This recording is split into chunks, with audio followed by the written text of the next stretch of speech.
Hola, bienvenidos a Faula y Condena. Hoy trataremos el controvertido tema de la renuncia, destitución o vacancia del presidente de la República. La prevalencia entre los regímenes presidencial y parlamentario es uno de los debates fundamentales de la política democrática, con discrepancias interminables acerca de cuál tipo de régimen es más estable o más democrático. A diferencia del siglo XX, hoy es común en nuestra América Latina que las instituciones políticas sean las que destituyan presidentes, en vez de los afamados golpes militares de aquellos oscuros tiempos. La remoción del cargo presidencial, se viene dando a través de mecanismos constitucionales, el juicio político, o llamado también el impeachment, la revocación del mandato o la renuncia del presidente. Por ejemplo, entre 1992 y el 2016 en América Latina han sido separados 15 presidentes constitucionales con evidente consternación de sus adeptos, sus bancadas parlamentarias y partidarios. Luego salen a decir a los medios, cuando han sido destituidos, que se está atentando contra la democracia. En realidad se están fracturando mitos y creencias interesadas, porque la democracia ha dejado de ser un mero instrumento formal de nombramiento de presidentes y congresistas. Es decir, que una vez elegidos debemos esperar con fe y esperanza que se realice un buen gobierno hasta el final del período. Se dice, hay que dejarlos gobernar. ¿Se debilita la democracia con el impeachment, la destitución o la vacancia? No. Solo se vulnera eso que todos llamamos presidencialismo, la hegemonía del Ejecutivo sobre los demás poderes. Golpe de Estado es otra cosa, y en el Perú lo hemos vivido muy intensamente. Ya no es un militar influyente o un caudillo o un enajenado con fusiles y vinculado con las Fuerzas Armadas el que derroca. Ahora es el proceso constitucional, a través de instituciones, el Poder Legislativo, el Poder Judicial o los órganos de procuración de justicia.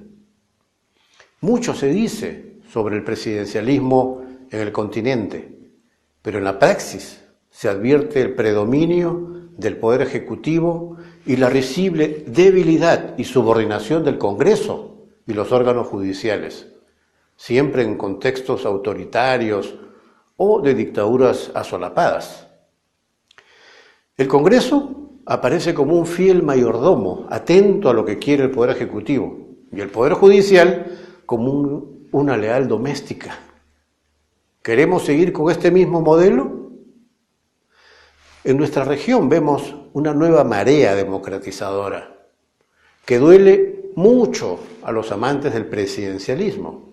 Sí, de aquel presidente todopoderoso, venerable, intocable, casi un monarca asolapado con un pueblo súbdito lleno de gran esperanza en la generosidad y sapiencia de su presidente. Evidentemente, esta nueva ola democrática nos enfrenta a nuevos procedimientos para resolver las crisis de gobernabilidad.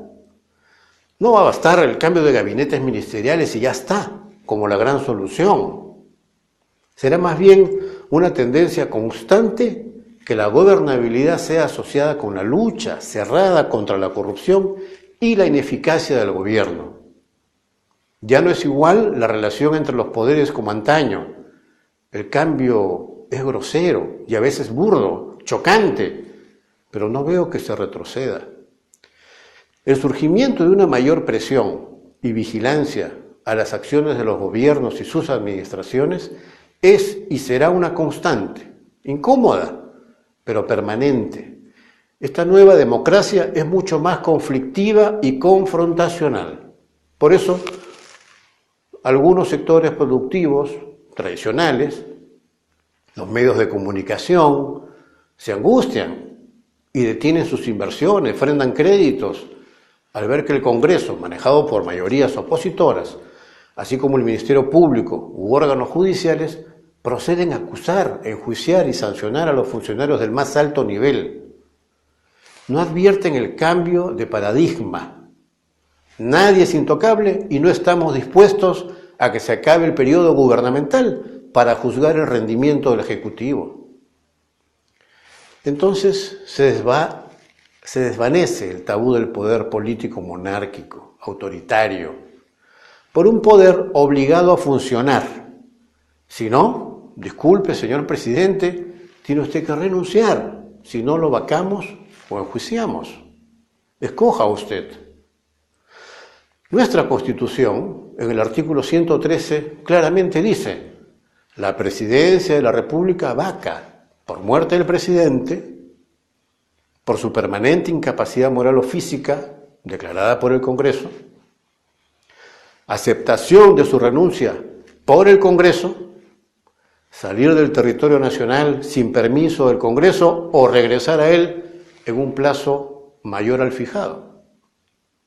Y finalmente la destitución tras haber sido sancionado por alguna de las infracciones mencionadas en el artículo 117 de la Constitución, o sea, si no convoca elecciones generales en el periodo correspondiente. El miedo ante el nuevo oleaje democrático paraliza a los sectores productivos y de inversión, y en Perú lo estamos padeciendo. Sin embargo, llegará el momento en que tomemos conciencia. Estamos frente a una evolución necesaria de la democracia, en el que las relaciones entre las instituciones políticas deben ser vigilantes entre sí, duras con la corrupción e ineficacia burocrática. Es decir, las instituciones deben dejar la comodidad de sus butacas y salir a combatir la injusticia, la flojera, el crimen callejero y la corrupción. Se les elige para que trabajen con eficiencia y eficacia, no para gozar de los privilegios de su cargo. Y por cierto, jamás se les elige para robar o consentir la corrupción. Ello implica sospechas, conflictos políticos, confrontaciones y caídas estrepitosas de funcionarios públicos, incluso la del presidente de la República.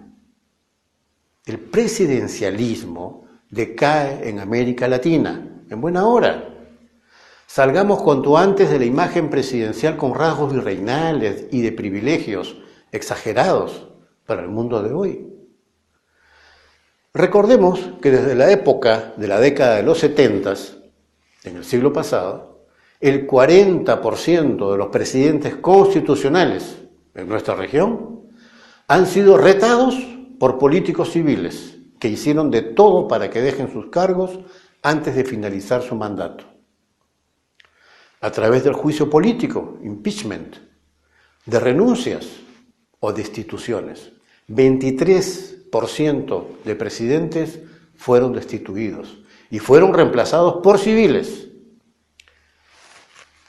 La característica de los presidentes cuestionados siempre ha sido de aquellos que favorecían políticas sin impacto social, no populistas, o que estuvieron implicados en escándalos de corrupción, y lo más importante, por carecer de mayoría parlamentaria o no saber ganársela. Lo que hoy vivimos en el Perú no es casual ni único. La historia nos muestra que los presidentes que no fueron presionados para su destitución fueron los que tenían un Congreso mayoritario a su favor, sea por propio caudal o por pacto político. Los opositores a la vacancia siempre usan un argumento típico: que los mandatos presidenciales son fijos e inamovibles por el voto popular y democrático, y que retar al presidencialismo es quebrar la democracia y la estabilidad económica.